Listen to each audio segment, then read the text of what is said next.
que tu as pouvoir accompli dans nos vies. Merci consolider pour tout ce leur que tu relation réalises. avec toi, Seigneur Jésus. Gloire te Afin qu'ils soit puissent rendue, Au nom de Père, comprendre pour Jésus. tout ce que comment tu Dieu permets en nous, son à volonté travers nous, pour son au nom génie. puissant de Jésus.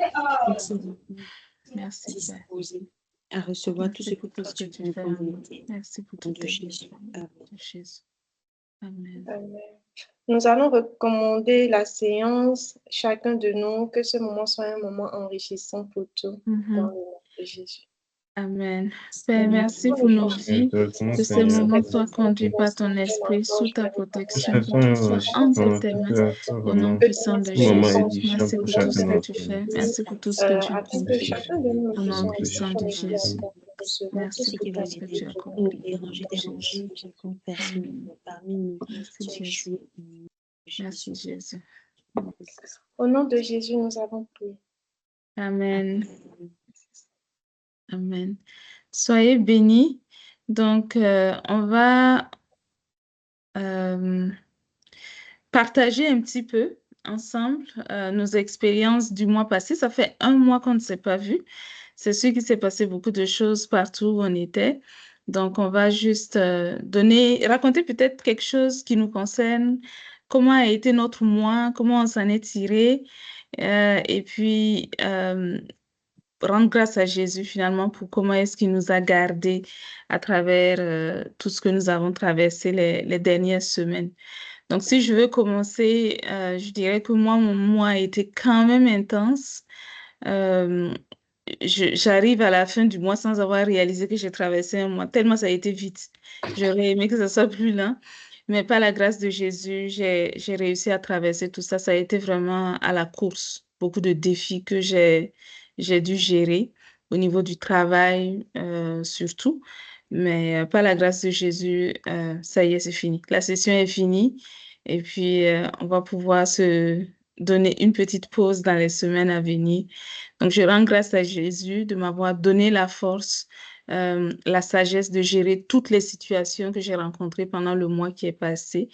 Je rends grâce aussi à Jésus pour tout ce qu'il m'accorde au quotidien, tout ce qu'il me permet de vivre au quotidien avec lui. Je bénis son nom pour tout cela. Amen. Une autre personne, qu'est-ce que vous avez vécu pendant le mois? Comment ça a été?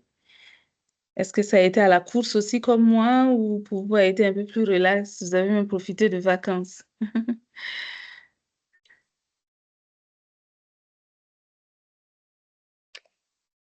Ok, moi je vais y aller.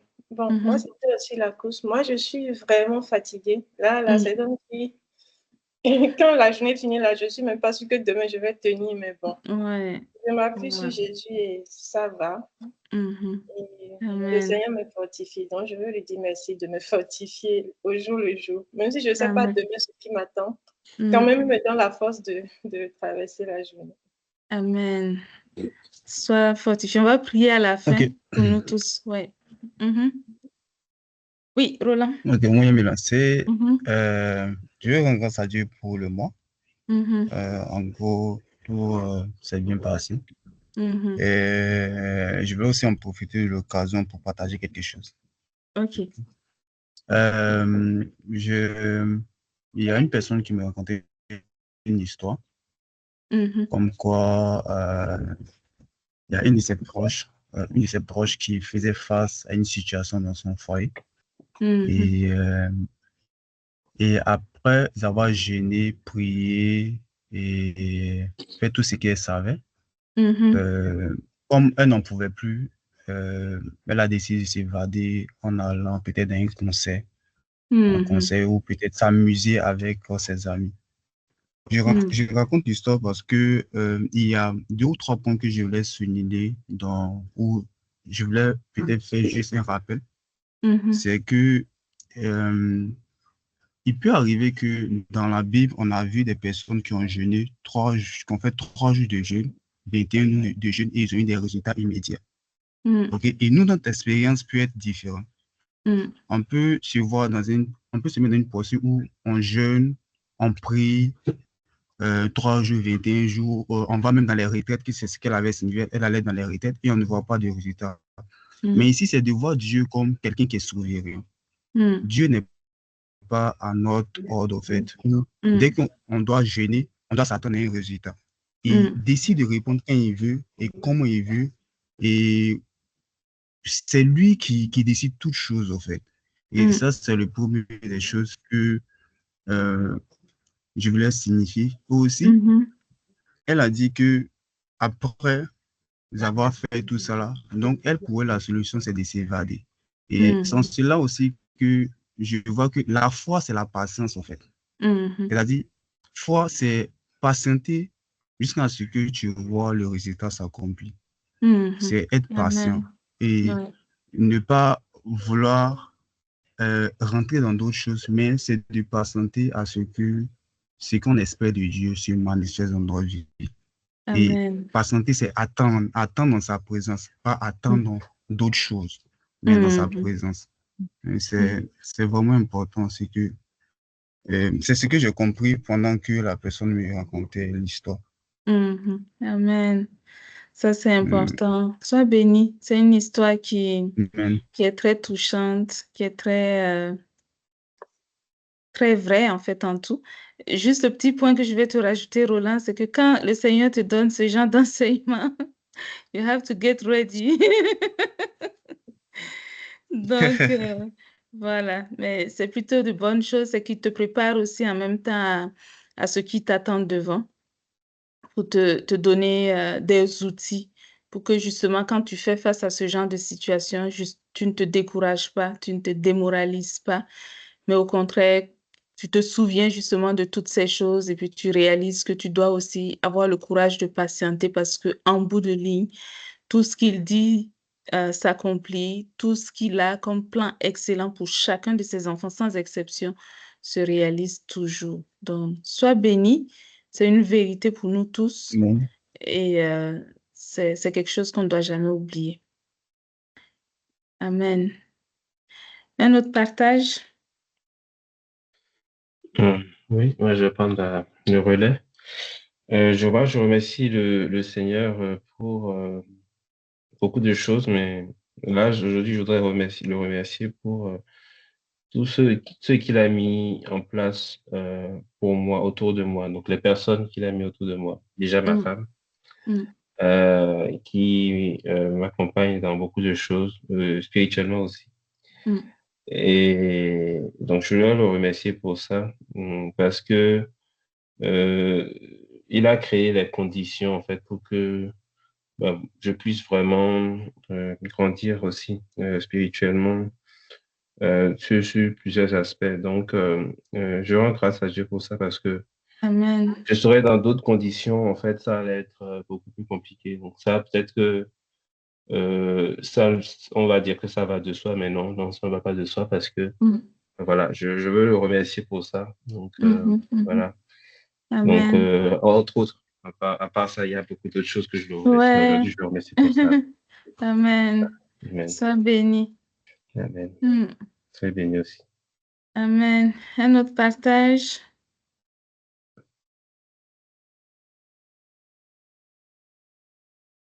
Ok, moi je veux rendre grâce à Jésus aussi pour mon mois écoulé.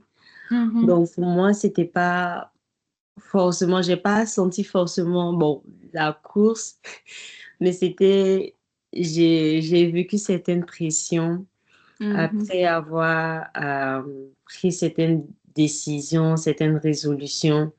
C'est-à-dire directement le lendemain, je voyais au boulot vraiment pression, c'est-à-dire des choses qui ne devaient pas arriver, c'est-à-dire beaucoup de choses qui arrivaient en même temps. Et voilà, qui rajoutaient en fait du travail, qui rajoutaient des choses à faire et tout, etc.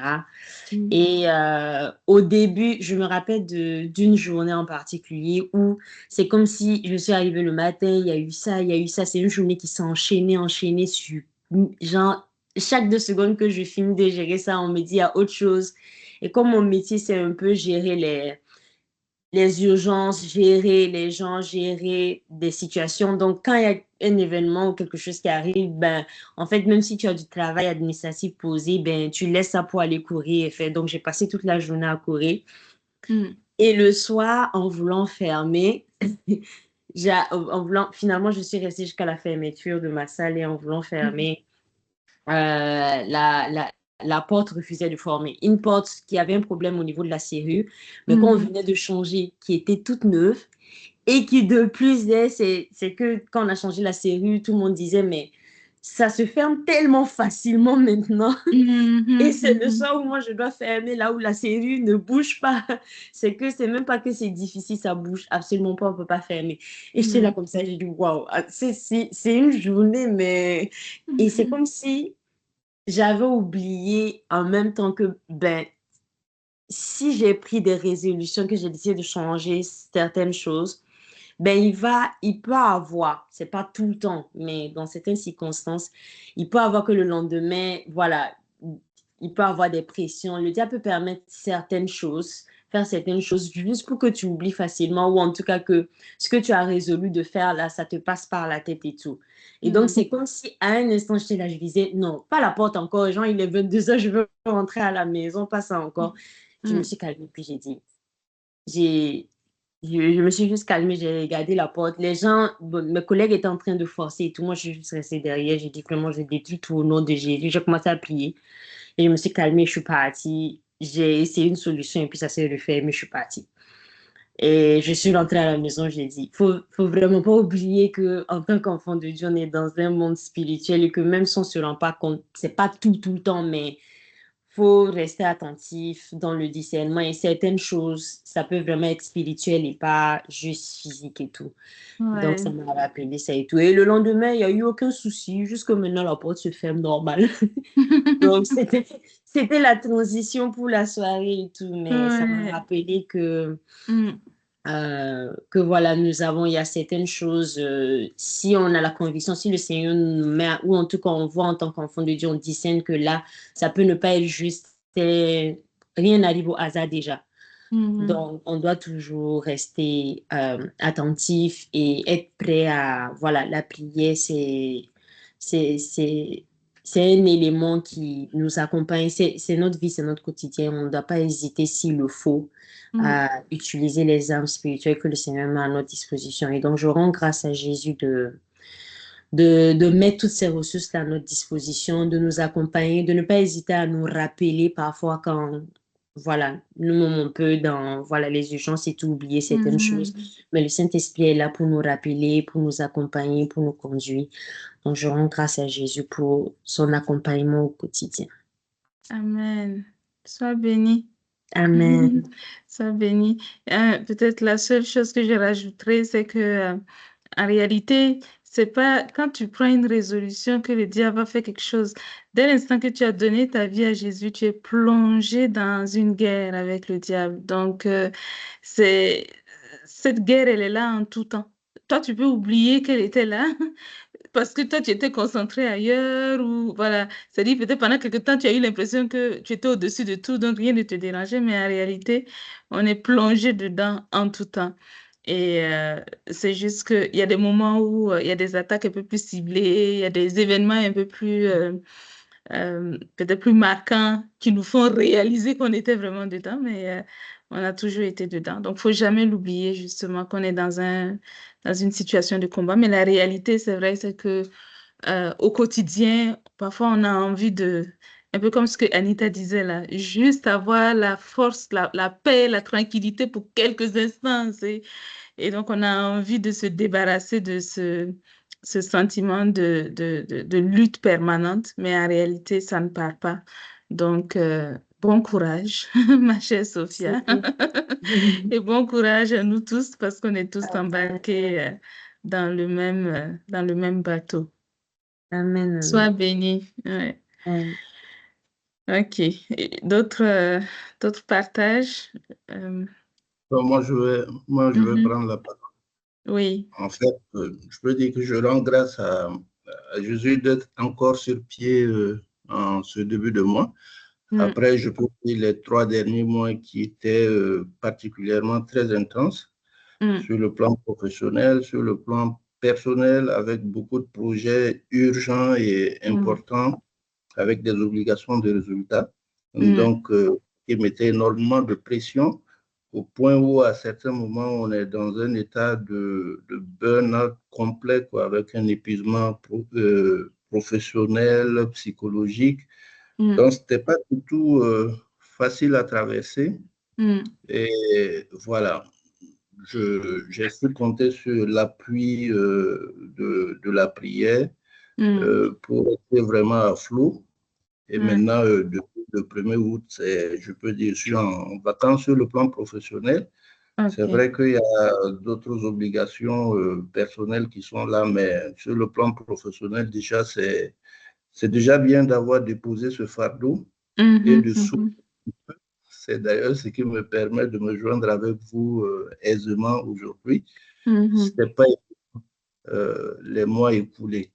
Mais je peux dire, Dieu merci, je suis là, je suis sur pied, j'ai beaucoup d'envie et je compte sur lui pour passer tout ce mois à recharger les batteries et en début septembre pour repartir en fait avec nouvelles perspectives. Voilà. Amen, amen, amen. Sois béni.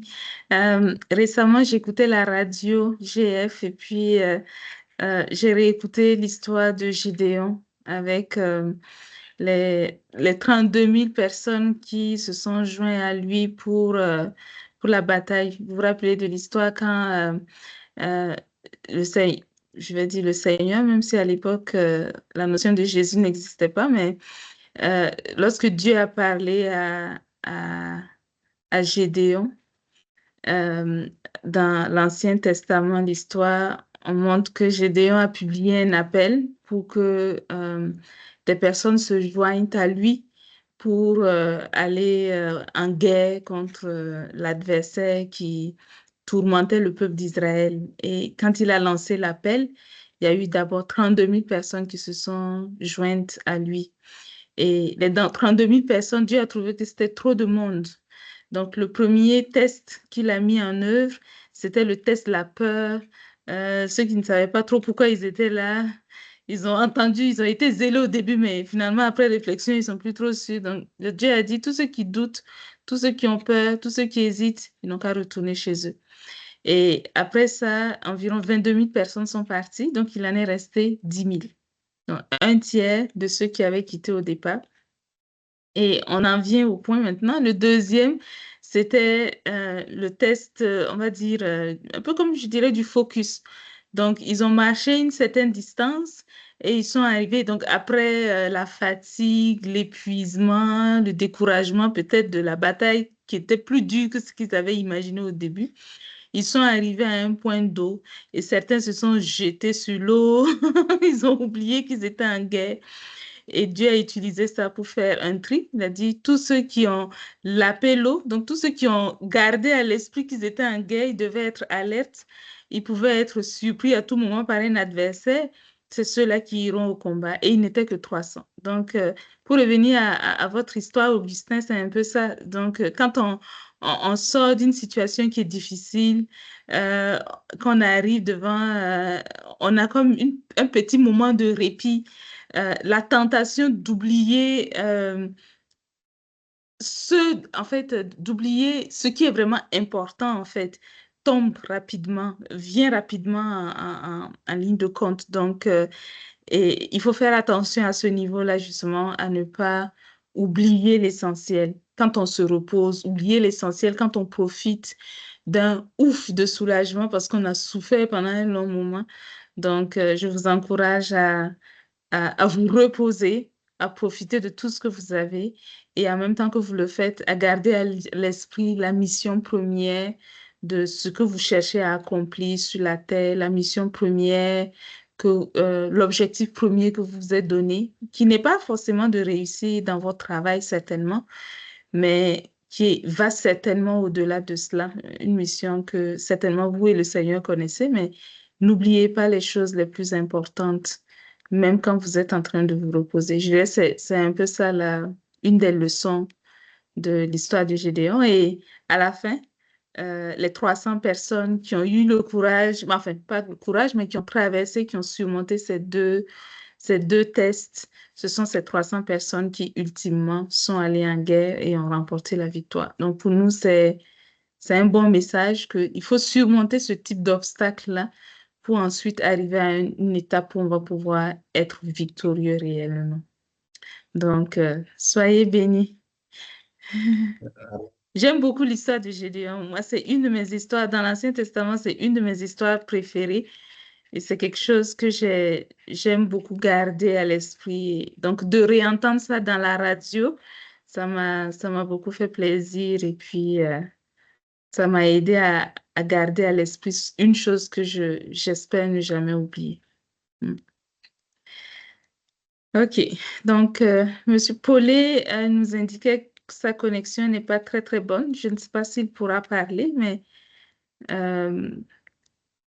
si oui, c'est le moment. Sinon, on va lire le livre à présent. Attendez, je vais partager mon écran, le bon écran où il y a le livre. Ici. Voilà, on était ici.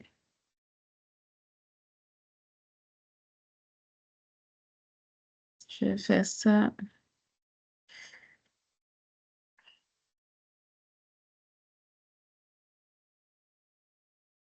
C'est bizarre. Voilà, c'est bon. J'avais mis la marque de où nous étions rendus précédemment. OK. Donc, on était rendu ici dans notre lecture. On est toujours dans le chapitre 1. Et on avait lu précédemment la description de plusieurs noms que le diable utilise ou par lesquels il est décrit dans la Bible. Donc, on venait de terminer ça. Et on va lire maintenant à partir de la section 2. On va faire comme on fait d'habitude. Donc, lisons celui ou celle qui se sent en forme peut lire. Et puis, vous lisez autant que vous voulez. À un moment donné, vous pouvez faire une pause. Et puis, une autre personne va passer. Oui, Eustache? Non, c'est bon, c'est pour commencer. OK, excellent, c'est parfait. Donc, tu peux y aller. OK, merci. Donc, 2, les objectifs généraux de Satan. Satan ne fait jamais rien pour rien. Dans chacune de ses actions, il y a un calcul et un objectif sous-jacent. Non seulement son objectif en tout temps est clair, mais aussi ses stratégies sont affûtées. Objectif 1, nous tromper.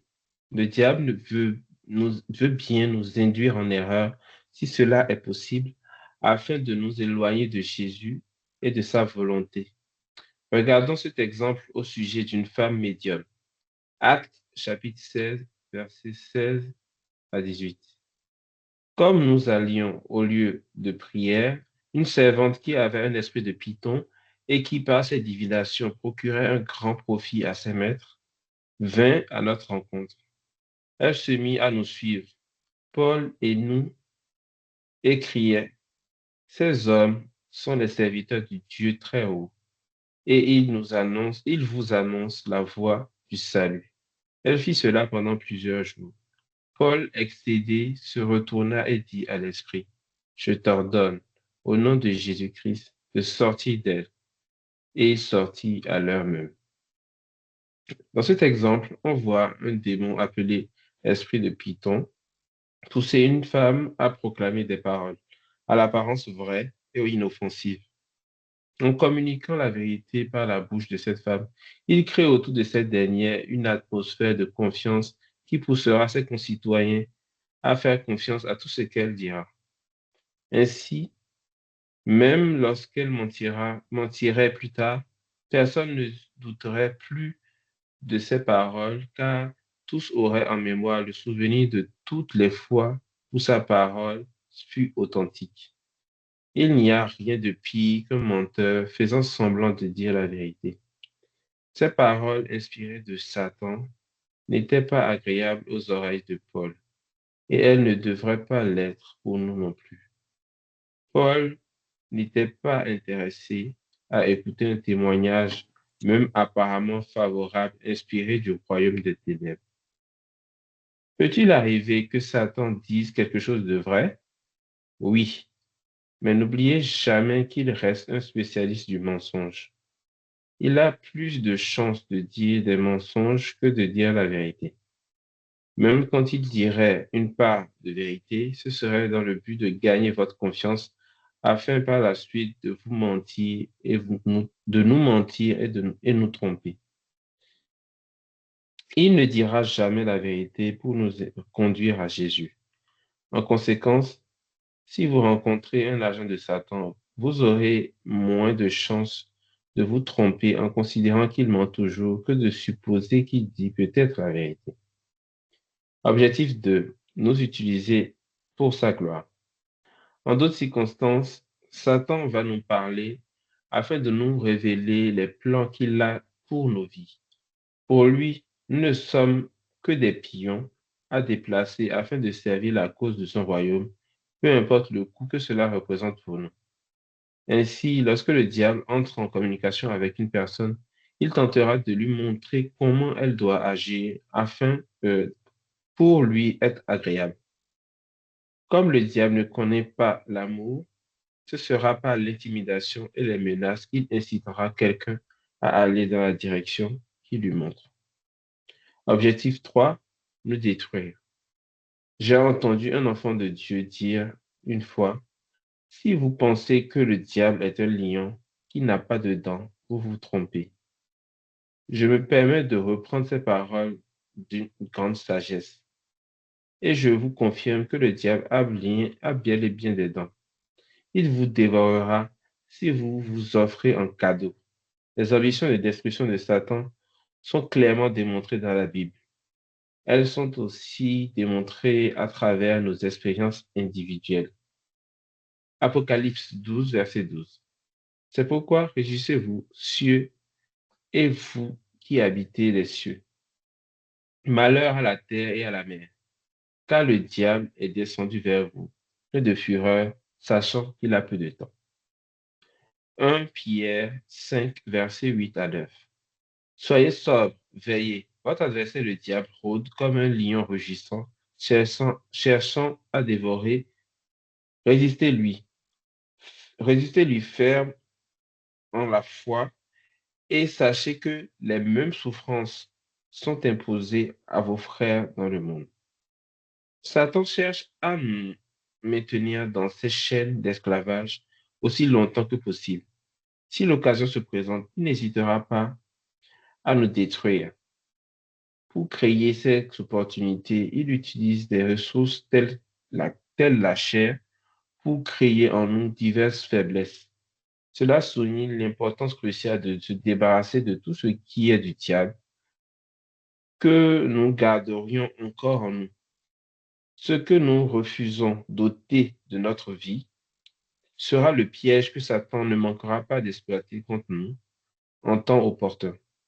La raison pour laquelle il n'a pas pu vaincre Jésus réside dans le fait que Jésus ne lui devait rien. Donc, je vais laisser quelqu'un d'autre prendre la suite.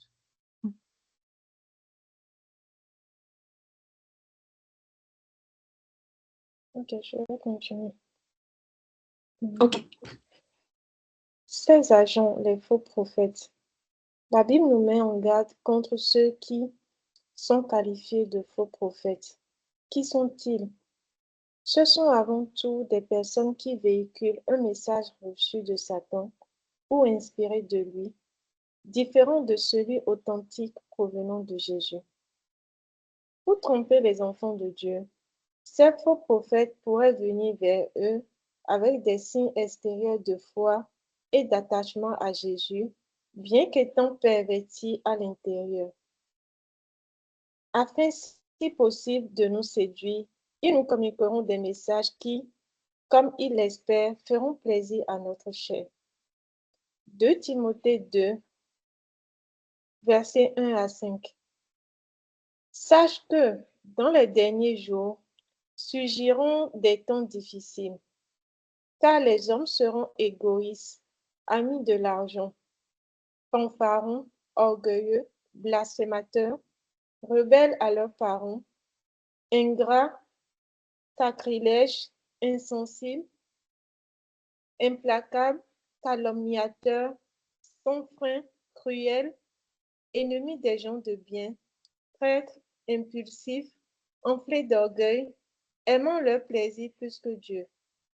Ils garderont la forme extérieure de la piété, mais ils en renieront la puissance. Éloigne-toi de ces hommes-là. Tous les qualificatifs dans ces versets sont révélateurs de ce que ces faux prophètes vont cacher à l'intérieur d'eux-mêmes. Pourtant, de l'extérieur, ils seront comme exemplaires.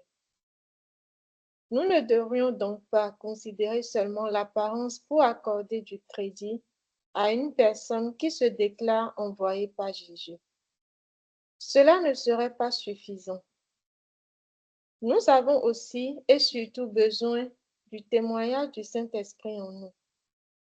Il nous confirmera que nous pouvons avoir confiance en une personne et avancer dans une certaine voie, car seul Jésus connaît le contenu réel d'un cœur.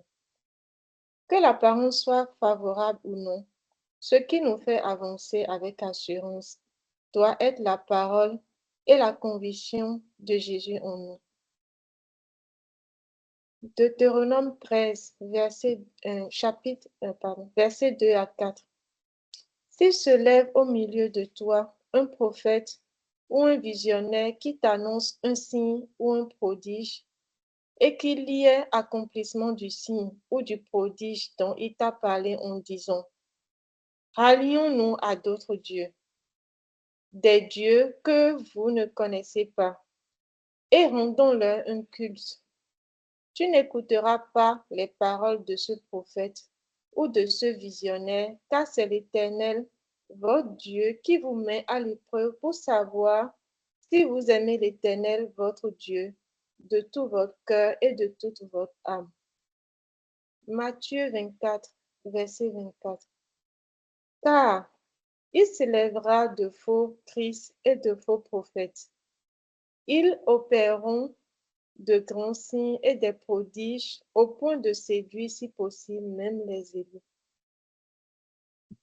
Ainsi, le diable nous certifie que les signes miraculeux, la Bible nous certifie que les signes miraculeux peuvent être trompeurs et induire en erreur ceux qui ne sont pas enracinés en Jésus. Il est inacceptable de simplement croire que Jésus agit parce qu'il y a eu, par exemple, un miracle, quel qu'il soit. Si l'on ne prend garde, les faux prophètes nous entraîneront dans leurs mensonges en se servant de leur tour de passe-passe. Un autre objectif des faux prophètes est de nous détourner de Jésus et de nous pousser à croire en d'autres dieux. Ces temps nous ont été promis par Jésus, comme rapporté dans la Bible. Nous devons donc tenir compte de cette réalité et ne pas la laisser devenir concrète pour notre propre situation. Je vais laisser quelqu'un. Ok, on peut faire une pause ici, juste un instant, parce qu'on rentre dans un nouveau chapitre. Donc, on va faire une pause d'abord. Tu vas reprendre tout à l'heure, Roland.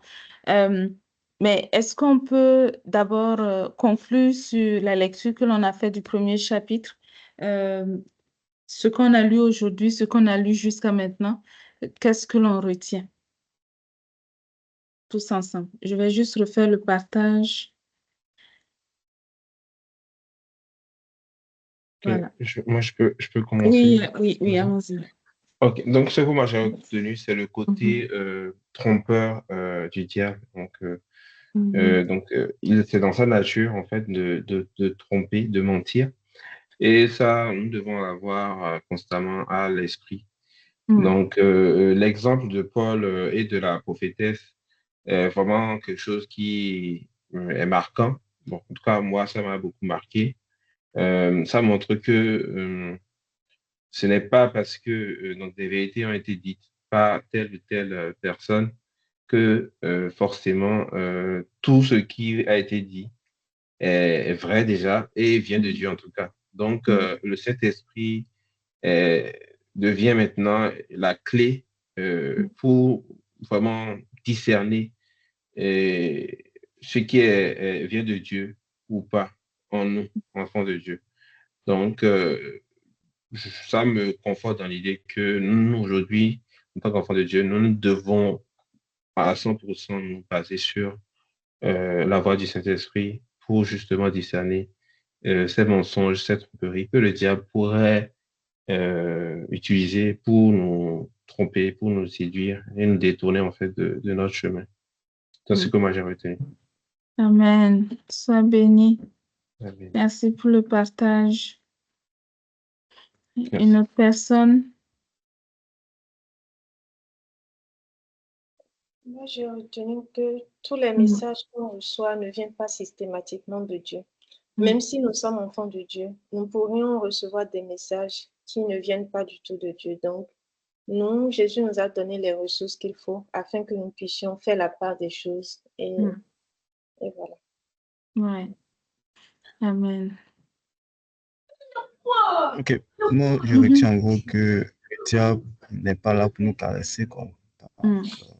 Dans cette tromperie, il a un but. Ouais. Donc, c'est de faire ne même pas l'entêter. Je ne sais pas comment dire ça en français. Ne pas l'encourager ou ne pas s'occuper, enfin, ne pas coopérer avec lui. Exact. Exactement, exactement. Merci. Ouais, c'est vrai. J'ajouterais que tout ça me montre aussi en même temps que, je pense que c'est un point aussi qui disait que le diable aussi peut nous parler pour nous révéler ses plans, ses projets pour nous et tout. Et donc, ça montre aussi qu'en tant qu'enfant de Dieu, si nous, on ne veut pas se retrouver aussi comme des faux prophètes, c'est-à-dire à l'apparence pieuse, mais dans le cœur, ça ne va pas. Ça veut dire que c'est aussi important pour nous cet exercice de discernement-là au quotidien, pour ne pas aussi recevoir ces messages trompeurs du diable qui vont ensuite nous-mêmes non seulement nous induire en erreur, mais nous amenons aussi à donner le mauvais exemple et à ne pas être le bon exemple en tant qu'enfant de Dieu. Donc, ça a un impact très, très, très, très dangereux. C'est-à-dire, on va être, sinon on s'est déjà présenté comme enfant de Dieu, qu'on a présenté la parole de Dieu. C'est important pour nous de demeurer dans cette vérité-là et donc de travailler au quotidien à discerner, afin nous-mêmes de ne pas nous retrouver dans l'erreur et de ne pas aussi induire d'autres personnes dans cette même erreur-là. Amen. Soyez bénis. Amen. Ouais. Il y a quelque chose peut-être que je peux rajouter si j'ai encore le Oui, temps. bien sûr. Ok. Donc, en fait, ce qui m'a aussi marqué, c'est ce qui est aussi important pour moi aussi dans ce qu'on a lu, c'est le fait que le diable utilise la chair pour nous, comme canal, en fait, pour nous atteindre. En fait. Donc, en gros, notre chair devient, en fait, un point faible pour nous si on ne fait pas attention. Donc, c'est pour ça qu'on doit justement se débarrasser de tout ce qui est charnel dans notre vie pour que justement le diable n'utilise pas ça pour nous atteindre. En fait, voilà, c'est ça aussi, c'est un point, je pense. Amen. Absolument. Soyez bénis. C'est de quoi méditer, effectivement, de quoi réfléchir. Le diable, il n'a pas changé. On a le privilège de le connaître, de connaître ses manifestations, de connaître sa vision, de connaître ses stratégies. On a aussi l'avantage de l'histoire, où on a vu beaucoup de personnes avant nous. On a eu plusieurs cas, donc on a vu ceux qui ont réussi, on a vu ceux qui n'ont pas réussi. Donc on a l'avantage de toutes ces expériences qui sont déjà survenues dans le passé. Et donc, où on est rendu aujourd'hui, c'est de pouvoir intégrer tout ça et de choisir dans quel camp est-ce qu'on veut se retrouver et en fonction du camp dans lequel on veut se retrouver, de pouvoir faire les choix qu'il faut, qui sont adaptés et prendre les décisions aussi qu'il faut. Donc, on a vu dans le passé ceux qui ont réussi, comment ils ont fait pour réussir. On a vu ceux qui n'ont pas réussi, qu'est-ce qui s'est passé qui a fait qu'ils n'ont pas réussi. Donc, on peut vraiment apprendre de tout cela. Et puis, s'assurer pour nous-mêmes de nous retrouver plus tard là où on a vraiment voulu être et non pas là où on s'est retrouvé parce qu'on a été négligent, parce qu'on n'a pas été assez vigilant et ainsi de suite. Donc, c'est vraiment important. Donc, on a fini le chapitre 1 de ce livre. On va passer au chapitre 2. Et le chapitre 2, il est aussi très intéressant. Il est encore plus concret parce qu'on va commencer maintenant à regarder des exemples de tout ce que, des exemples de messages que les personnes disent viennent de Jésus. On va les regarder à la lumière de la nature de Jésus. On va les regarder à la lumière de la Bible également, des expériences passées. Et on va voir ensemble qu'est-ce qui est de Dieu, qu'est-ce qui n'est pas de Dieu. Donc, on aura certainement des échanges qui seront très intéressants sur ces questions. Amen. OK, donc on peut y aller. Le chapitre 2, ouais. Des messages. Certaines expériences de visitation de Jésus sont naturellement marquantes. C'est le cas des visions, notamment, qui vous semblent si réelles que l'on aurait du mal à croire que ce que l'on a vécu ne s'est pas effectivement produit. De plus, puisque par celle-ci Jésus révèle à nous, on se pose carrément des questions sur l'authenticité du message, pardonnez. Dans tous les autres cas, incluant les messages reçus de supposés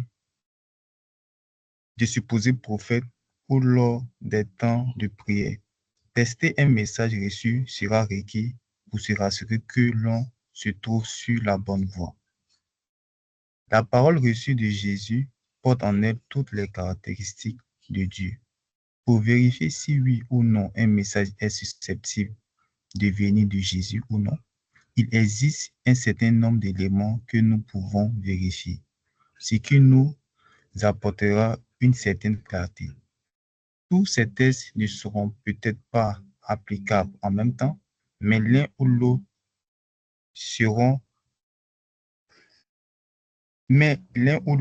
test sera pour nous un bon guide en une situation donnée. Si le message que nous avons reçu échoue sur un de ces tests, c'est qu'il ne vient pas de Jésus. Mais il n'est pas nécessaire de devenir paranoïaque. Ces tests devraient être pour nous l'occasion de nous poser les bonnes questions et de sortir avec une conviction plus ferme encore que Jésus nous conduit dans une certaine direction. Il existe deux grands groupes de tests que je vous recommanderai. Le premier consiste à confirmer que le contenu du message est approprié, tandis que le deuxième revient à confirmer que le fruit produit par le message, autrement dit, le résultat à court ou à long terme est aussi excellent. Cet exercice ne doit pas se faire en se fondant uniquement sur notre intellect et notre sagesse propre. Mais nous devons aussi nous laisser guider par le Saint-Esprit en lui permettant d'attirer notre attention sur des choses importantes que nous aurions pu occulter de nous-mêmes. Pour effectuer ces tests, voici les questions auxquelles il faudra répondre chacun individuellement. A. Est-ce que le message est conforme à la parole, volonté de Jésus révélée dans la Bible? Le vrai et authentique message provenant de Jésus est conforme à la révélation contenue dans la Bible qui, comme nous l'avons vu précédemment, présente la nature générale et unique de Dieu. Il y a plusieurs illustrations qui nous sont données dans la Bible. C'est pour qu'elles nous servent d'exemple que Dieu nous a permis de les connaître. Lorsque Jésus vous communique un message, vous pourrez remarquer, si vous êtes un bon observateur et possédez une connaissance approfondie de la Bible, qu'une autre personne y a vécu une expérience similaire à la vôtre. Mais même quand ce n'est pas le cas, ce qui est tout à fait acceptable aussi, la raison d'être du message que vous venez de recevoir doit être claire et son contenu en phase avec le contenu de la Bible. Considérons les autres exemples suivants. Notez que les prénoms des personnes ont volontairement été remplacés par des prénoms fictifs. Richard était un enfant de Dieu qui venait de rencontrer le Seigneur. Il était dans un processus de développement de sa relation avec Jésus. Dans cette période, Richard effectuait occasionnellement des jeûnes, décida de prendre 7 jours continus de jeûne C'était pour une l'aider. ligne. Richard effectuait occasionnellement des jeûnes d'une Des durée. jeûnes d'une durée d'un jour. Pardon.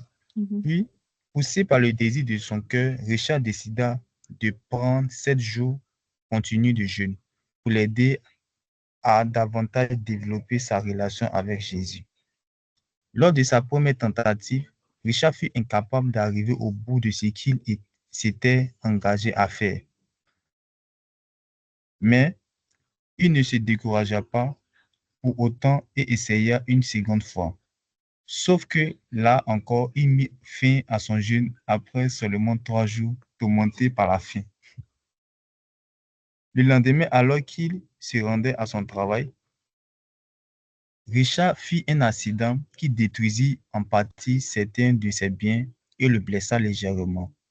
Pour lui, il devint évident que Jésus le punissait parce qu'il avait manqué de terminer son jeûne et d'honorer la promesse faite à Dieu. Selon Richard, Jésus utilisait ainsi ce moyen pour le forcer gentiment à marcher comme il le désirait. Deuxième exemple. Alice était une enfant de Dieu qui aimait le Seigneur de tout son cœur. Tout allait bien dans la vie d'Alice. Elle se préparait même pour son mariage. En marge de la procédure, on demanda à Alice de réaliser divers examens médicaux qui révélaient qu'Alice était séropositive. Cette nouvelle était réellement surprenante et constitua un grand choc, non seulement pour Alice, mais aussi pour son entourage.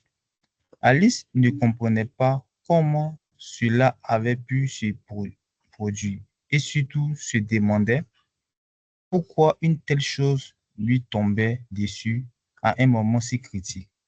Alice se tourna vers les pasteurs de son église qui lui dit que si cela se produisait, c'était parce que Jésus voulait punir Alice pour toutes les choses mauvaises qu'Alice avait faites dans le passé.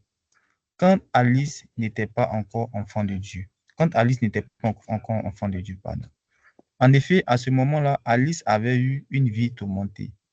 Lorsqu'Alice me contacta, elle m'expliqua qu'elle souhaitait que je prie pour elle afin que Jésus cesse de la châtier en permettant qu'elle soit guérie.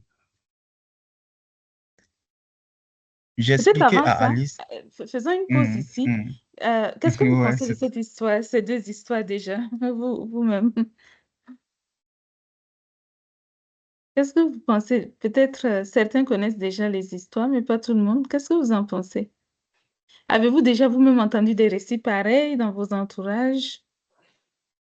En tout cas, oui. Oui. Moi-même, j'ai pensé même que Jésus m'avait puni pour des choses quand je venais de devenir enfant de Dieu, mais pas les enseignements et tout ça, j'ai compris que non.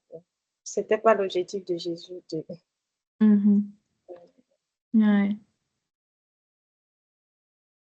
Ok, allons-y pour la lecture. On va voir qu'est-ce que ça donne.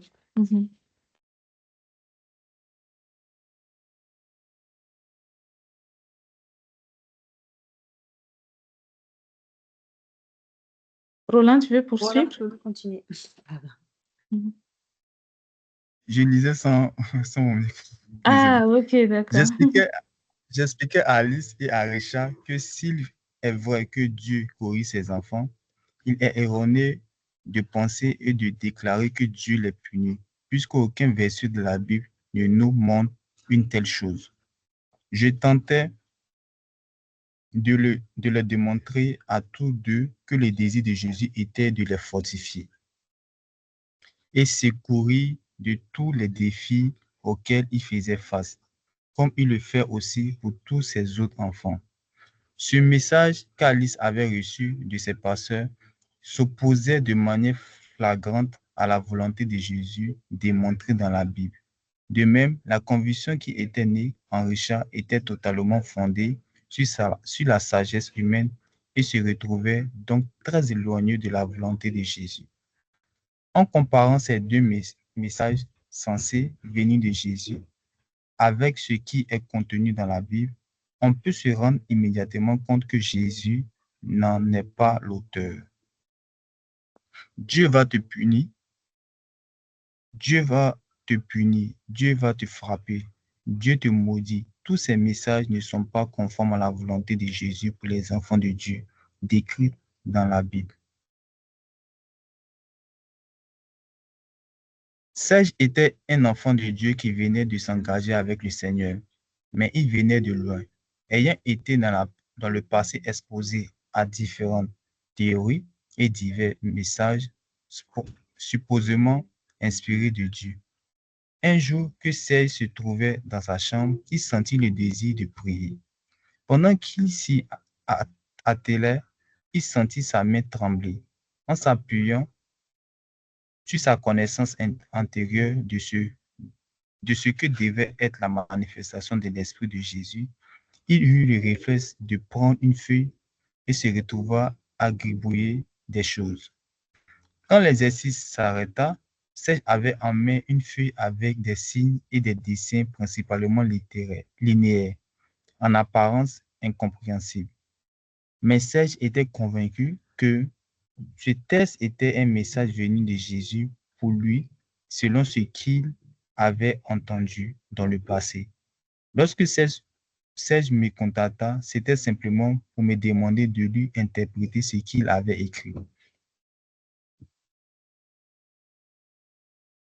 Que dit la Bible au sujet d'une telle expérience?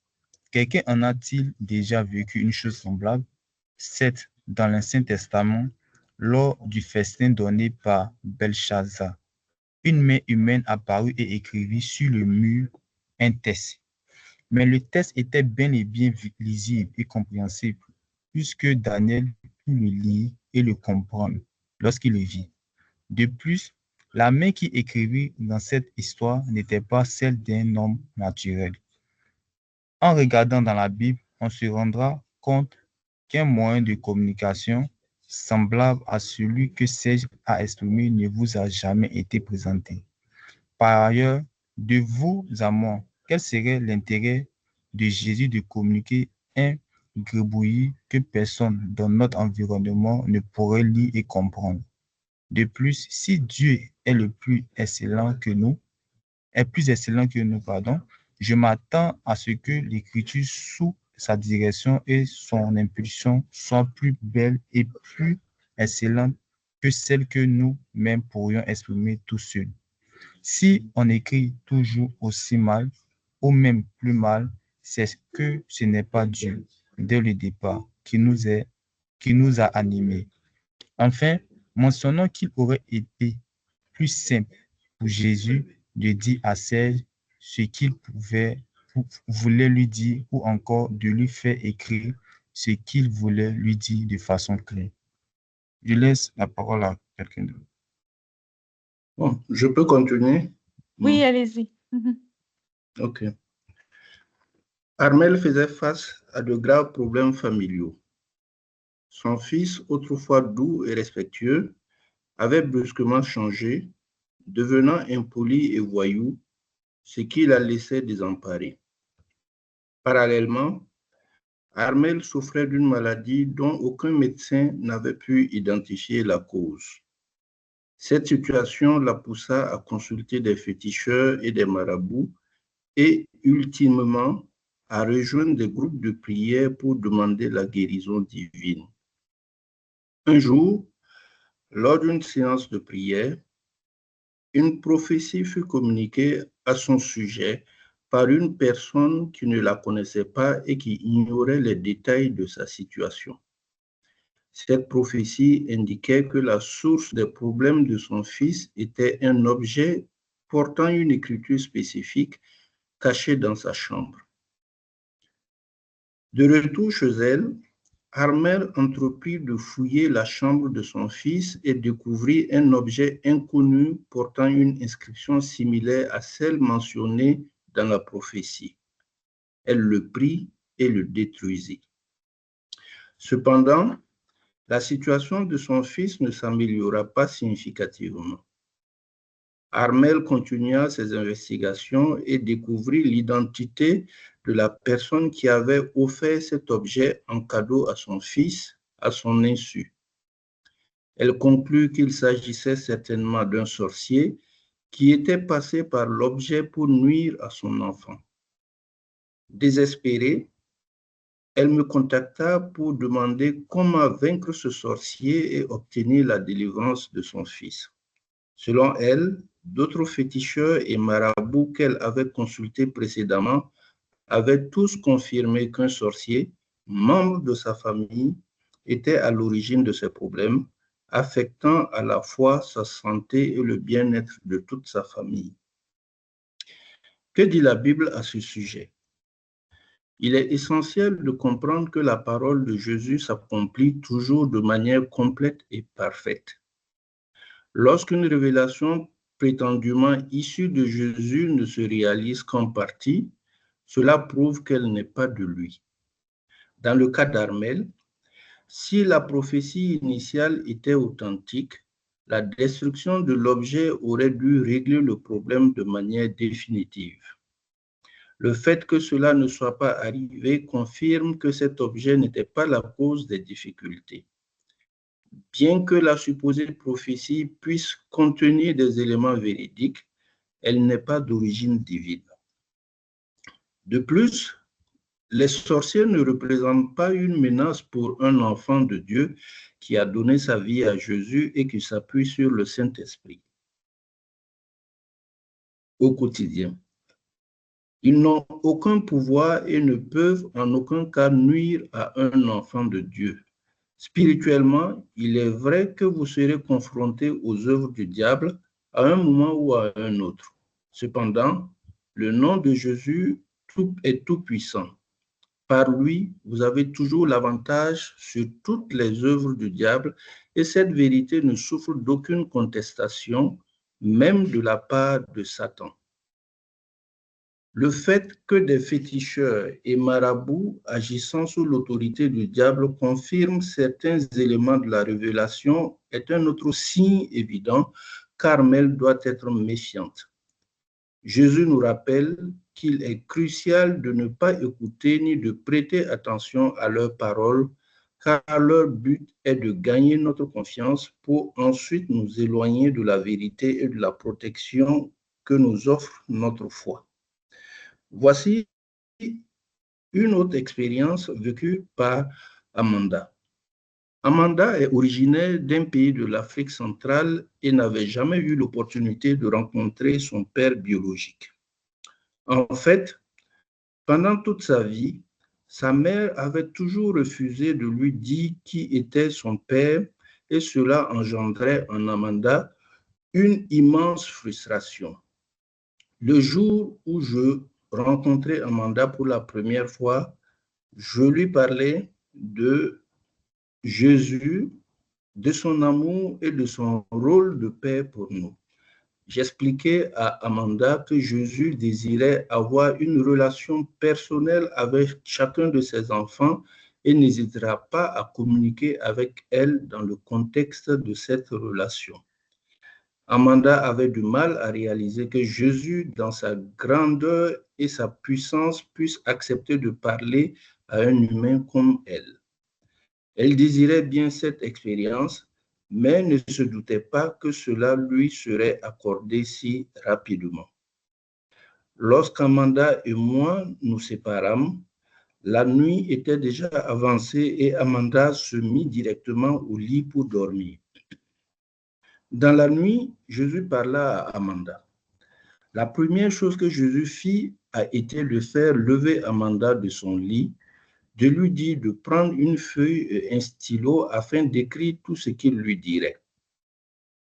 Jésus lui expliqua qu'il ne souhaitait pas que lorsque le matin serait venu, Amanda doute de la réalité et de l'authenticité de l'expérience qu'elle était en train de vivre.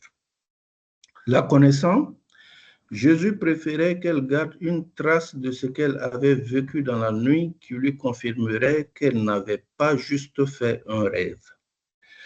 Dans la conversation qui se poursuivit, Amanda posa des questions à Jésus. La première fut au sujet de son père biologique qu'elle n'avait jamais connu.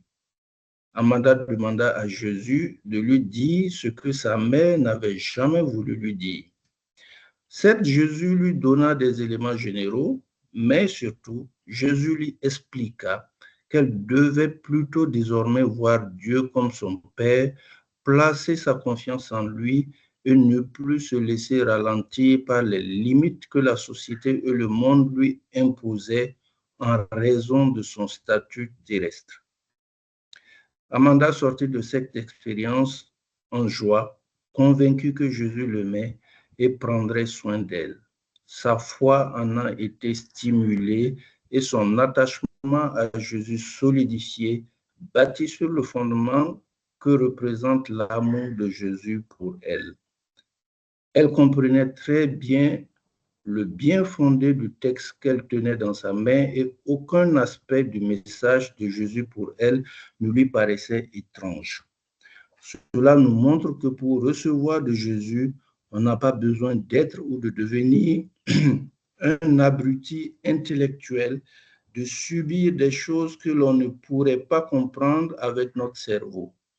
Dieu nous a créés intelligents et quand il interagit avec nous, il en tient compte. Quand Jésus nous parle, ses discours sont logiques et sensés. Regardez cette dernière histoire et comprenez-la et comparez-la à celle de Serge, d'Alice, de Richard ou d'Armel. Ces 4 personnes sorties de leur expérience déprimées et traumatisées, en ayant en eux une image déformée et négative au sujet de Dieu, de Jésus et de sa puissance, convaincus que Jésus leur était inaccessible tandis qu'Amanda était débordante de joie. On reconnaît là la différence entre le bien et le mal, entre le royaume de Dieu et celui des ténèbres. Pourtant, une expérience comme celle d'Amanda n'est pas non plus présentée dans la Bible comme telle. Néanmoins, lorsqu'on considère le contenu de la révélation donnée, on réalise que personne d'autre que Jésus n'avait intérêt à faire vivre une telle expérience à Amanda. La nature de Dieu, Père bon pour chacun de ses enfants, et celle de Jésus, le canal de cet amour, apparaissent aussi nettement dans l'expérience d'Amanda. C'est cet amour pour nous qui doit transparaître dans chacune de ses œuvres en nous. Je vais peut-être m'arrêter là pour quelqu'un d'autre. Oui, on peut faire une pause ici d'ailleurs. Et on va, attendez, je vais voir ce que... Ok, non, il reste un petit bout. On va finir. Et puis, on va faire la pause après. Oui. Je vais terminer. Okay. Matthieu 24, verset 35. Le ciel et la terre passeront, mais mes paroles ne passeront point. Même quand Jésus nous révélerait quelque chose de nouveau, il ne se retrouverait jamais à se contredire. Il ne nous donnera jamais une instruction qui s'oppose par son contenu à sa nature de Dieu bon, miséricordieux et puissant.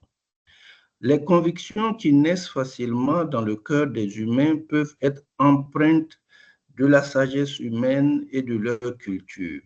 En nous, elles s'opposent à l'action de l'Esprit ainsi qu'à la volonté de Dieu. Mais les paroles de Jésus qui nous sont données dans la Bible ne seront jamais annulées parce qu'elles resteront toujours pertinentes. Amen. OK. Donc, on va faire une pause ici et puis on va faire un partage Qu'est-ce que vous pensez de tous ces récits? Il y en a qui se frottent la tête, les yeux. Qu'est-ce que vous pensez de tout ceci?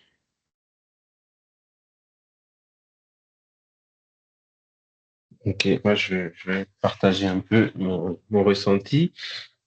Donc, bon, moi je trouve ça très, très intéressant parce que on voit en fait comment est-ce que l'interprétation, en fait, donc que peuvent faire les gens, donc des messages qu'ils reçoivent. Et quand on est malheureusement, bon, on va dire, un peu ignorant un peu de la nature de Dieu et bon, de la Bible, quand on n'a pas le message de l'évangile en soi et qu'on ne lit pas la Bible, tout simplement, ben, en fait, on peut justement interpréter mal certains messages et aussi on peut, bon, il y a aussi des gens qui ont été trompés, bon, malgré eux, pas d'autres personnes, en fait, donc les pasteurs et tout ça. Donc, en gros, bon, moi, tout ça me montre en fait que nous devons nous baser en fait. Donc, il faut en fait se baser sur quelque chose de fiable pour pouvoir toujours éprouver un petit peu le message et savoir il vient vraiment de Dieu ou pas. Donc, ben, il faut une source fiable, quoi. Donc, la source fiable, ben, c'est Jésus, donc c'est la parole de Dieu. Donc, bien lire la Bible aussi. Donc, l'Esprit Saint, bien sûr. Donc, comme ça, mais en fait, peu importe ce qu'on va nous dire et tout, ou les messages qu'on va recevoir, on pourra toujours bon, savoir quelle décision prendre par rapport à ça. Donc, bon, moi, dans tout ce que j'ai vu, bon, surtout les 4 premiers exemples bon, négatifs, je vais dire, bon, moi, je vois plus de l'ignorance. Bon, peut-être que c'est... En tout cas, c'est comme ça que je vois ça, l'ignorance, en fait, de la parole de Dieu. Donc, et c'est peut-être aussi ça qui euh, est, disons, un point faible pour les gens qui sont même des enfants de Dieu. Voilà, voilà ce que moi, je peux partager. Sois béni. Amen. Je vais laisser d'autres personnes parler. Alors, moi, je vois dans ces histoires très simplement que c'est très, très, mais vraiment très facile de se tromper, de mal comprendre.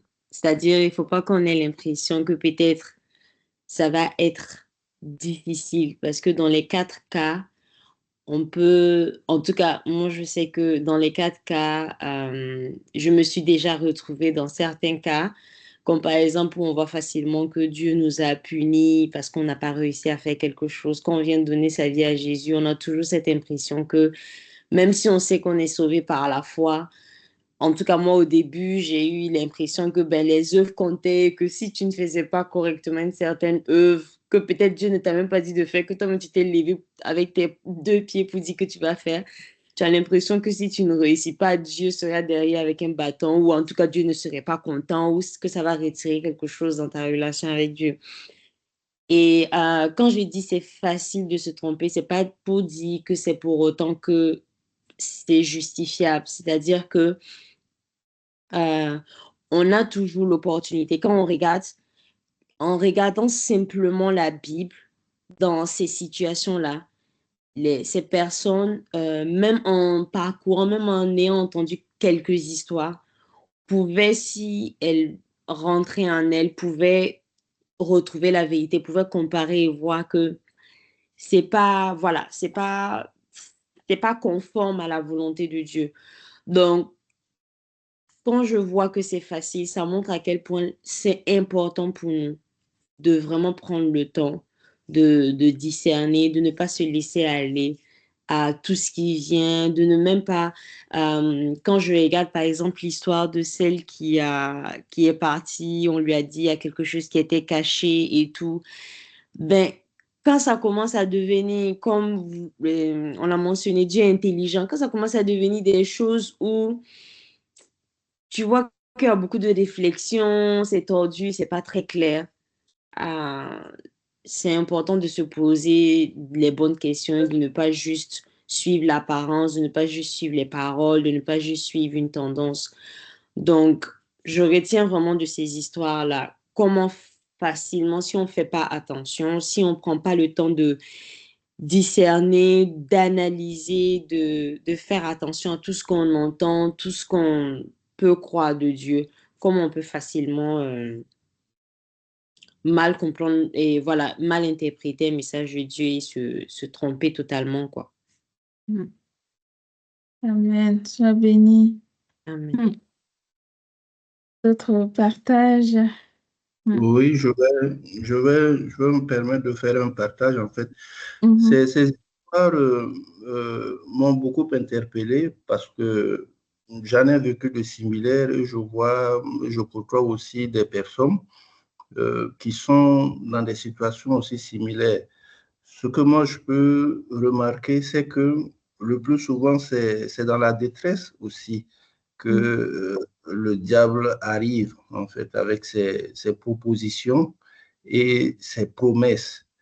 Il y a des situations où des personnes qui sont habituellement très croyantes, qui prient beaucoup, dans la détresse, très souvent, ils sont tentés, et le plus souvent, je les vois, parce que je suis médecin, je les vois un peu se lancer sur certaines pistes, en fait, liées à certaines révélations qu'elles auraient eues de la part d'autres personnes, prophètes ou pas, qui les engagent en fait dans des voies que je me permets de juger pas très convenables sur le plan, je peux dire, médical et aussi probablement sur le plan spirituel. Et aussi, j'ai été aussi confronté à des situations où des personnes font des prédictions dans certaines situations difficiles qu'on traverse, font des prédictions qui se réalisent en partie, qui disent une partie de vérité devant une situation, mais ce qui est commun un peu dans tous ces faux messages, si je peux me le permettre, c'est qu'à la fin, on n'a pas la paix, on n'a pas cette joie quand on s'engage sur cette voie. Et c'est ce qui me rappelle la dernière histoire. En fait, lorsque Jésus parle ou lorsque Jésus nous propose quelque chose, à la fin, on se sent vraiment en paix et on se sent vraiment tranquille et en joie. Moi, je pense qu'en cela, c'est un signe déjà important que ce message vient de Jésus. C'est ce que je retiens. C'est pas toujours facile lorsqu'on est en détresse d'avoir cette lucidité pour confronter ce que l'on vit à ce qui se trouve dans la Bible. Et voilà, moi je pense que ce qu'on ressent aussi est un bon indicateur. Est-ce qu'on est en paix? Est-ce qu'on est en joie? Est-ce qu'on se sent en cohérence devant telle ou telle situation? Ce sont des éléments qui m'ont beaucoup aidé dans certaines situations pour savoir si j'étais possiblement sur la bonne voie. Voilà. Amen. Soyez bénis. Merci beaucoup pour le partage. C'est sûr qu'on va poursuivre d'ailleurs, par la grâce de Jésus, les prochaines semaines avec d'autres éléments encore. Ça, ce n'est que le début. On est juste dans le A. Je pense que ça va jusqu'à E ou F. Donc, on a encore d'autres éléments, d'autres exemples encore qu'on va voir. Et effectivement, la paix, c'est un des signes aussi qui va nous rassurer que nous sommes sur la bonne voie. D'autres partages? Ce que moi je vois, c'est que Jésus a dit qu'il est la lumière du monde. Donc, on s'attend aussi à ce que tout ce que Jésus donne, que ça soit avec beaucoup de clarté. Donc, on peut voir au travers des messages que les gens sont sortis de là embrouillés, dérangés et tout ça. Il y avait trop de trucs flous autour Donc, le spécialiste des ténèbres, on le connaît déjà. Donc, c'est des bons exemples qui peuvent nous rappeler que Jésus est la lumière et que quand nous marchons dans cette lumière, tout ce qui vient de Jésus doit refléter aussi la lumière. C'est ce que je voulais dire. Amen. Soyez bénis. Beaucoup d'éléments importants et pour nous, c'est au quotidien. Je dirais, quand on est face à un message, souvent on est tout seul à quelque part. C'est-à-dire, on a le message et on est en face du message et on doit pouvoir l'analyser, on doit pouvoir tirer de là les éléments les plus importants, les éléments qu'on va retenir, qu'on va mettre en application pour la suite. Et donc, c'est important d'arriver devant Jésus en connaissant réellement Jésus. C'est ça, en fait, la clé. Et quand on ne le connaît pas assez, peu importe la raison, on a beaucoup de chances de le prendre ou de le confondre à quelqu'un d'autre. On a beaucoup de chances de penser que euh, on- ou d'avoir l'impression qu'on est avec Jésus alors que non, non, non, c'est pas lui. Tout ça vient en fait, le fondement de tout ça, c'est parce qu'on ne le connaît pas encore ou on ne le connaît pas encore assez bien. Et donc, c'est très important en fait dans sa relation avec Jésus, de s'assurer de le connaître. Quand on connaît quelqu'un, euh, imagine-moi, je connais par exemple Anita. Si je suis dans ma maison un jour et puis j'entends une voix qui ressemble à Anita, même si je ne vois pas le visage de Anita, je dis, ça c'est Anita, parce que je la connais, j'ai de l'expérience, j'ai une relation avec elle. Et je peux m'appuyer sur tout ce que je connais, tout ce que j'ai vécu avec elle pour pouvoir dire, ça c'est Anita. Et dans une autre situation aussi, quand je vais entendre quelque chose, je vais voir la manifestation, je dis non, non, non. La Anita que je connais, c'est pas comme ça qu'elle fonctionne. Et je vais pouvoir dire non. Même si la personne ressemble à Anita, je vais dire non, non, non, ce n'est pas Anita. Et donc, c'est ça vraiment le fondement de beaucoup de choses. C'est que si on veut réellement développer une communication avec Jésus, connaître Jésus dans le processus, ça va aussi ensemble. Donc, on doit pouvoir le connaître et en le connaissant, on va pouvoir le reconnaître. Et en le reconnaissant, ça sera plus facile. Beaucoup de choses deviendront tellement simples. On n'aura même pas forcément besoin de beaucoup, beaucoup d'efforts. Ça sera comme quasiment instantané parce que cette connaissance de Jésus sera déjà à l'intérieur de nous et on va pouvoir l'utiliser. Ça fera partie de nous. On n'a même pas besoin de faire beaucoup d'analyse, de discussion, de réflexion. Non, non, non, ça devient tout naturel à l'intérieur de nous. Et c'est le stade, en fait, auquel chacun de nous doit parvenir. Arriver à un stade où connaître Jésus, reconnaître Jésus dans ses manifestations va être la plupart du temps très, très, très facile. Et peut-être de temps en temps, tu vas dire, waouh, j'ai failli ne pas te reconnaître. Oui, mais le plus souvent, ça va être relativement simple. Donc, c'est vraiment nous encourager dans ce sens-là. Quand toute chose, ce que nous devons désirer, ce auquel nous devons aspirer, c'est réellement de connaître Jésus. Pas Jésus dont j'ai entendu parler, pas Jésus on va dire, quelqu'un a essayé de me présenter, mais le Jésus que je connais réellement, le Jésus que je fréquente réellement, le Jésus avec qui j'ai une relation. Ça sera beaucoup plus simple, beaucoup plus facile de fonctionner ainsi. Oui, Hani, ton micro est en mute. Ouais, ça est fortifié. J'aimerais Amen. quand même attirer notre attention sur la lecture du livre parce que c'est la suite de comment Dieu parle et ce qu'on doit apprendre ici est censé nous conduire vraiment dans notre quotidien et que quand on ne serait pas avec l'un ou l'autre, on va pouvoir utiliser des outils pour pouvoir aller au quotidien à l'encontre de tout ce que le diable va vouloir mettre sur notre chemin, être vraiment effectif. Moi, je pense que comment on lit là et on se voit chaque mois, je pense que on va se retrouver seulement pour lire et ça va rester des lectures. C'est comme si on s'encourage à être des bébés en Jésus.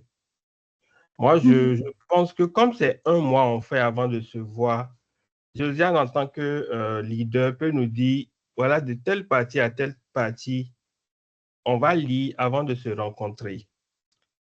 Et chacun peut déjà faire la synthèse, ce qu'il a appris. Et comme ça, c'est plus facile pour nous-mêmes de nous éprouver à travers ce qu'on comprend tout seul. Parce que quand on est ensemble comme ça, on lit, on fait les synthèses, on voit clair, le Seigneur nous a réunis, l'Esprit de Dieu au milieu de nous, mais quand on est seul, est-ce qu'on a la même clarté, est-ce qu'on a la même compréhension? Et c'est ça, normalement, qui doit nous conduire quand il n'y aura plus le livre, quand il n'y aura plus de réunion. Parce qu'on fait 1 mois avant de se voir. Qu'est-ce qu'on fait dans les 3 semaines-là? Comment on gère, comment on applique ces choses-là? Moi, je pense que c'est important pour nous de travailler pour ne pas nourrir le côté enfant, bébé d'enfant de Dieu en nous.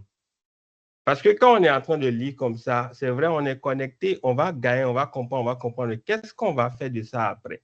Mais si on sait que c'est de telle partie à telle, de telle page à telle page, que je dois moi-même lire, comprendre, faire une synthèse et venir présenter à la réunion, je pense que si en présentant, je vois que il y a des bouts que je n'ai pas bien intégrés ou j'ai encore bien compris selon les explications des autres, quand je vais sortir de là, je vais avoir des éléments que je vais garder, des outils que je vais garder. Et quand le diable va me faire face, je vais pouvoir exploiter ça.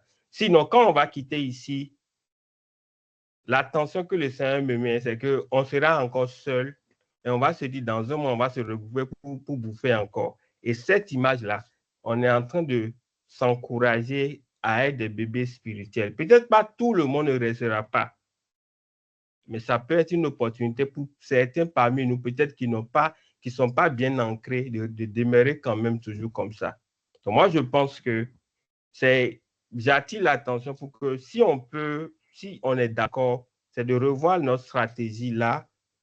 Chaque mois, quand on vient, chacun peut encore mieux donner, mieux comprendre, mieux pratiquer ce qui est dans le livre, qui est si précieux, si important pour notre marche avec le Seigneur. Amen. Sois béni. Amen. Donc ça, c'est nous forcer à quitter le nid, c'est ça, hein? Ne pas rester des bébés dans un nid. Non, moi, personnellement, j'entends trop de belles paroles et ce n'est pas comme ça la pratique dans le quotidien. Quand on est face au diable, face à notre réalité, c'est pas comme ça. C'est totalement difficile et très différent. Ouais. Donc, il faut que nous-mêmes, je suis convaincu que après cette réunion, je ne suis pas sûr que tout le monde, on lit le livre 3 à 4 fois avant. Je ne suis pas sûr. Mais si on se donne vraiment ce boulot avant, ça peut être comme 1 heure avant, tu te rappelles, tu vas rappeler. Mais si tu oublies, même si tu es venu t'asseoir, toi, mais tu sauras que ton amour de Jésus que tu es en train de faire là, il y a anguille sous roche. Et ça va nous amener à être actifs. C'est là, en ce moment où le diable, dans notre quotidien, ça peut être au travail, se présente pour faire quelque chose, on peut rapidement nous-mêmes, sans appeler l'aide de quelqu'un, trouver les outils pour le vaincre, quoi. Amen. Soyez bénis. Je sais que bon, ça va pas être forcément voilà, mais moi j'appuie sur ce que le Seigneur me met à cœur. Je préfère jouer ce rôle que de faire plaisir à la chair ou plaire à des hommes. Donc c'est ça. Qui sont ceux qui sont contre ce que j'ai dit? Qui sont ceux qui sont d'accord? Ça va trier en même Ça temps. dépend parce que tu as donné les 2 affirmations, donc ça sera je suis contre, je suis d'accord. Ça dit, on ne saura pas trop quand on va lever les mains. Non, ce que j'ai dit, c'est que Josiane nous dit, on s'est rencontrés maintenant dans 1 mois. C'est même 1 mois, c'est trop loin déjà. Mais on va garder 1 mois. Dans 1 mois, chacun à la maison va étudier de telle page à telle page. C'est sur ça qu'on va discuter quand on va se rencontrer. OK. Donc, on va poursuivre. On peut mettre ça en application définitivement. On a commencé aujourd'hui le chapitre 2. C'est bien qu'on ait fait déjà une partie de la lecture. C'est un des chapitres les plus longs. Donc, attendez, je vais vous dire. Ça, on est à la page 64. Et donc, ici. Donc, on est...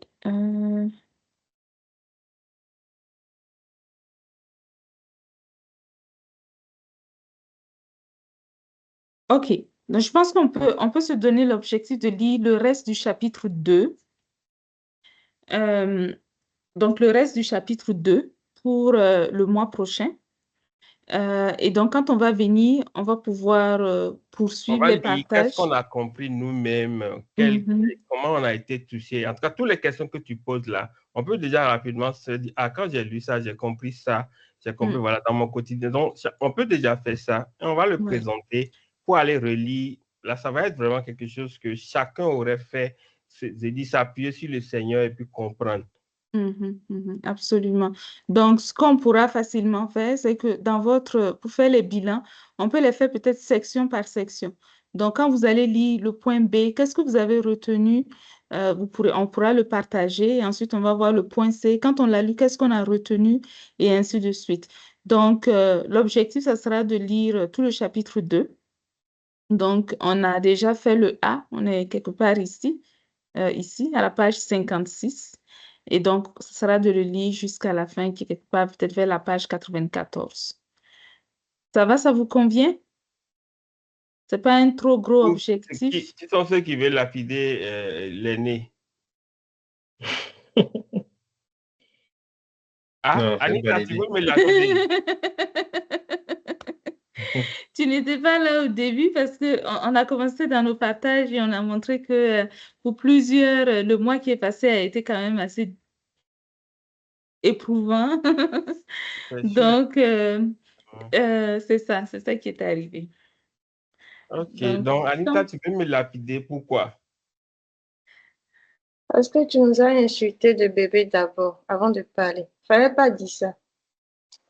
Le bébé là, excusez-moi, c'est l'Esprit Saint, c'est pas moi. Bébé spirituel, c'est dans la Bible. Jean a parlé aux enfants, aux bébés, tout. Il y a même fœtus. Elle est fœtus. Ça me fait penser à Mathieu qui ne veut pas être bébé. Il a 3 ans, mais il trouve qu'il y a des bébés. Lui, il n'est pas bébé. Donc, personne ne veut être bébé. Même à 3 ans, on refuse d'être bébé. C'est ça. Mais c'est intéressant. C'est une bonne idée. Je pense que Donc, dans ça, tu veux me lapider, mais c'est une bonne idée quand même. Merci, Seigneur. Eustache. Non, je l'ai déjà dit, c'est une bonne idée. C'est une bonne idée. Je pense que Roland, lui, m'attaque toujours. Roland.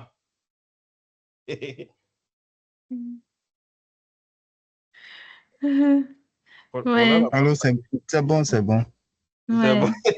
Ça, c'est un peu nous forcer.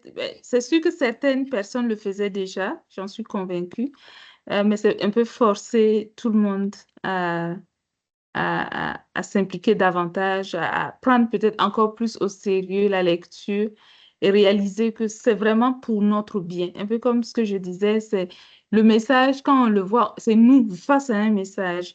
Et c'est aussi pareil dans notre vie, dans notre quotidien. C'est nous face à des défis, c'est nous face à des réalités.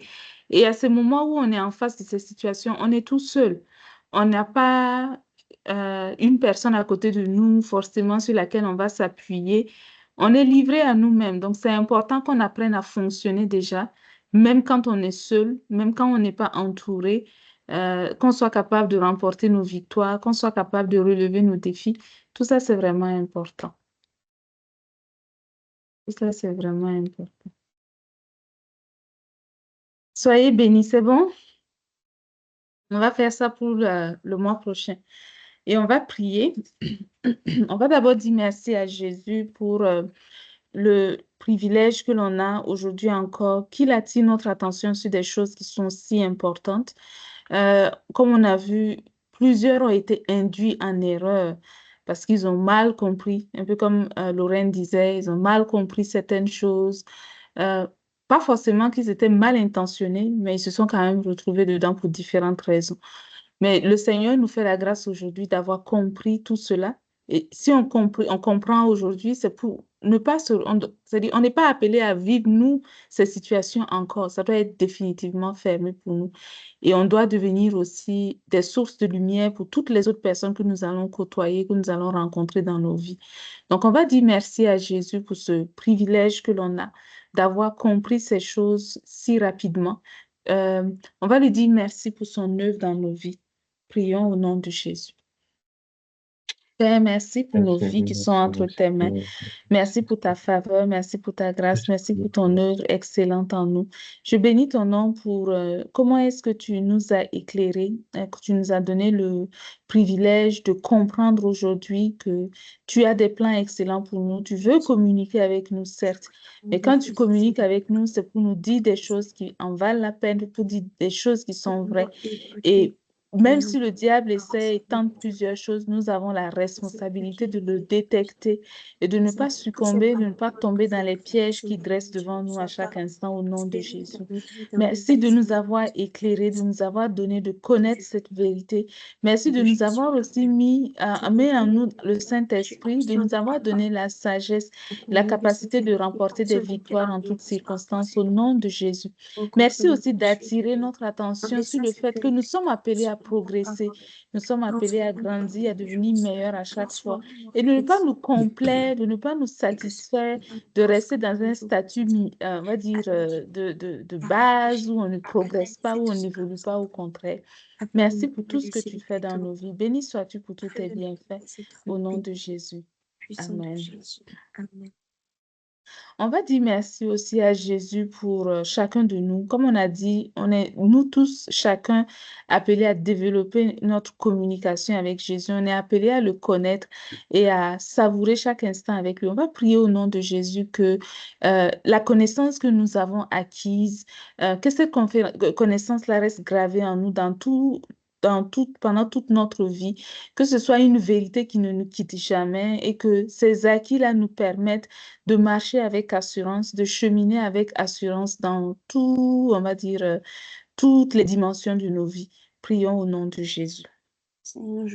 Père, je bénis ton nom parce que tu as l'œuvre dans nos vies, dans nos cœurs, et je prie au nom de Jésus que ce que nous avons réalisé, ce que nous avons compris, que ça reste gravé dans nos cœurs à chaque instant, au nom de Jésus.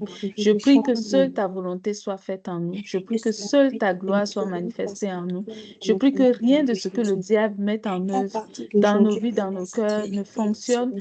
Tout ce qui va tenter pour nous éloigner de la voie que tu nous montres, tout ce qui va tenter pour nous induire en erreur, que tout cela soit un échec au nom de Jésus. Que ces principes que nous avons compris, que nous avons intégrés en nous, que ces principes restent gravés en nous dans tous les aspects de nos vies et que ces principes nous aident à cheminer avec assurance au quotidien, à ne point douter ou être entraînés par quelques vents de tourment au nom de Jésus. Merci pour tous tes bienfaits. Merci d'œuvrer dans nos vies à chaque instant. Merci de manifester ta faveur et ta grâce au nom de Jésus. Amen. Merci Jésus. On va recommander à Jésus nos mois qui sont à venir, le reste du mois d'août. On va prier au nom de Jésus que chacun de nous, on reçoive ce dont on a besoin. On a partagé au début justement sur les défis, tout ce que nous avons vécu pendant le mois précédent. On va prier au nom de Jésus que le Seigneur nous permette, à ceux qui ont le repos, de profiter de ce repos-là, de recharger notre énergie afin de reprendre du zèle quand nous allons nous retrouver à nouveau sur le terrain. On va prier aussi au nom de Jésus que tout ce dont nous avons besoin pour être dans la victoire, que la force, le courage, la détermination dont nous avons besoin, que ce soit notre portion à chaque instant. Au nom de Jésus, prions. Père, merci parce que tu as l'œuvre en nous. Merci parce que tu es vivant, tu es fidèle. Tu prends soin de nous, tu veilles sur nous. Nous te sommes reconnaissants pour cela. Je prie que tu manifestes ta gloire, ta faveur dans nos vies, que tu glorifies ton nom dans nos cœurs au nom de Jésus. Que tout soit conduit par ton esprit entre tes mains, sous ton contrôle. Nous voulons voir ta gloire se manifester. Nous voulons voir ta faveur se manifester à chaque instant, en toutes circonstances, au nom de Jésus. Que ces semaines qui sont à venir soient sous ton contrôle, sous ton autorité. Que tu guides nos pas, que tu nous donnes de reprendre des forces là où nous en avons besoin. Que nous soyons renouvelés, régénérés dans tous les aspects de nos vies, au nom de Jésus. Merci pour ta bienveillance, merci pour ton amour. Merci de prendre soin de nous, de veiller sur nos vies à chaque instant. Au nom de Jésus. Amen. Merci, Père, pour tout ce que vous nous puissons de Jésus. Au nom de Jésus, nous avons prié. Amen. Oui. Et donc, la date pour la prochaine rencontre, c'est le premier samedi du mois. Donc, pour le mois prochain, ça sera le 6 septembre. Donc, on va se retrouver et on aura lu auparavant la suite et le reste du chapitre 2. Et on va partager quand on va se retrouver sur nos lectures de ce chapitre, au minimum. Soyez bénis. Est-ce qu'il y a une dernière chose à dire avant qu'on ne se sépare? Quelqu'un, quelqu'une? Non? OK, ça marche.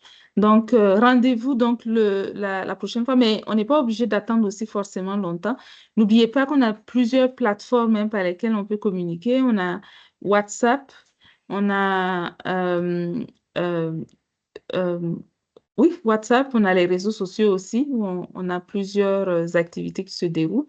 Donc, restez connectés. Et si vous avez besoin de quoi que ce soit, n'hésitez pas à vous manifester. OK? Donc, si vous avez à la lecture du livre, vous avez peut-être envie ou besoin de quelque chose, n'hésitez pas. OK? Exprimez-vous en fonction de vos besoins. Jeunesse Foundation, on va s'organiser pour vous accompagner du mieux possible par la grâce de Jésus. Et n'oubliez pas, le livre, il est en téléchargement gratuit. Donc, donnez-le autour de vous. Si vous avez des connaissances, n'hésitez pas à le partager. C'est fait pour que ça soit distribué gratuitement. Donc, profitons-en. C'est à notre portée. Voilà. Soyez bénis. Portez-vous bien. Bon samedi partout. On est sur 3 continents là. Donc, il y a Amérique, il y a Europe et il y a Afrique. Amen. Donc, on a 50% du monde là qui est ici. Donc, soyez bénis, portez-vous bien. Et puis, on se dit à très bientôt. Amen. Mhm. Amen. Au revoir. Merci. Bye bye.